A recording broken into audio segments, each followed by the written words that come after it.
Duilio, Ines, parlatemi un po' dei vostri figli. Ah sì, Sì, che parlo mica. spiego. Allora, abbiamo 2 figli, dottore. Sì.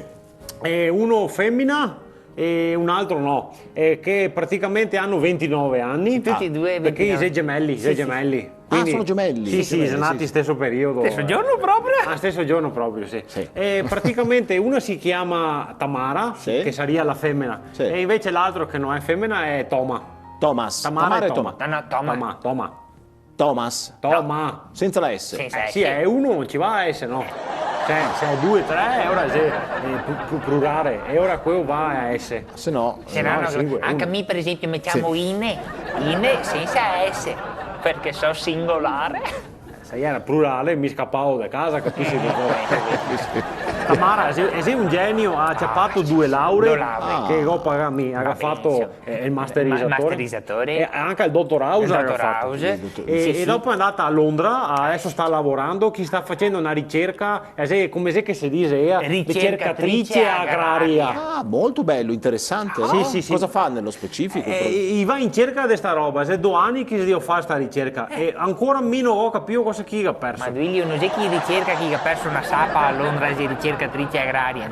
Cosa va in cerca di ora? Allora loro hanno fatto una ricerca rancurando tutte le semenze che ci sono in tel mondo. Parla italiano. Scusi, rancurando tutte le semenze I semi, ha presente? Sì, No, sì, i semi. ne ho diversi di fronte, cioè nel senso, sì, prego. Su ogni seme gli attacca un microchip, Sì. in modo che quando la piantina cresce è quasi pronta e ti avvisa con un SMS. Bello, ma un bel progetto, no? Ciao, sono insalata quando vieni a catarmi. per Beh, esempio. forte. Sono broccolo, ci vediamo in orto. Sì. Fioi, venimi a tirare su prima che vada in maglione e tutto. Questo che... E questo era dicchio di chioggia. Sì, interessante. E un progetto interessante si chiama SMS e Semense, perché così. bello. E sì, che ha fatto anche la versione nuova, che è WhatsApp, perché è sempre in orto, è tutto. WhatsApp se così, però. Te cara, beh, è sempre in orto. Invece Toma? Toma. Toma, Ai. 29 anni, Ai. ma non ci siamo proprio. È l'esempio, mio figlio. 29 anni e è ancora in quarta superiore, va bene? Vabbè, insomma... E ora pensa che è talmente simpio che è a professoressa del sostegno, va bene? Ecco. Sì, vabbè, allora ne riparleremo con calma in un'altra seduta. Sì. Tutto soppare, tutto soppare. Sì.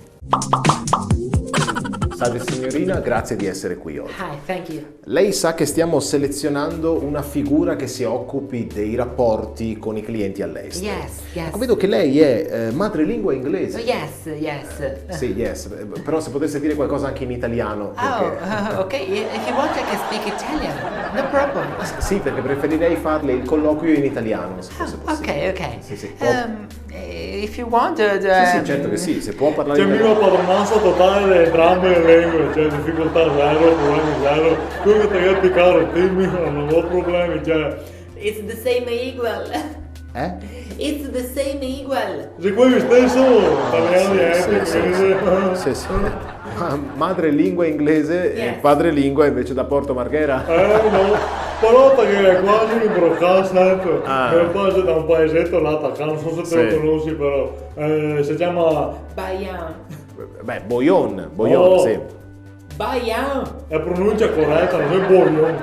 Bayan. Che sarebbe ragazzo acceso in italiano, ma il nome corretto del paese è Bayan. Ah, capito. Quindi lei è madrelingua inglese italo-americana. Yes. mia madre è americana, E suo papà? si chiama Italo.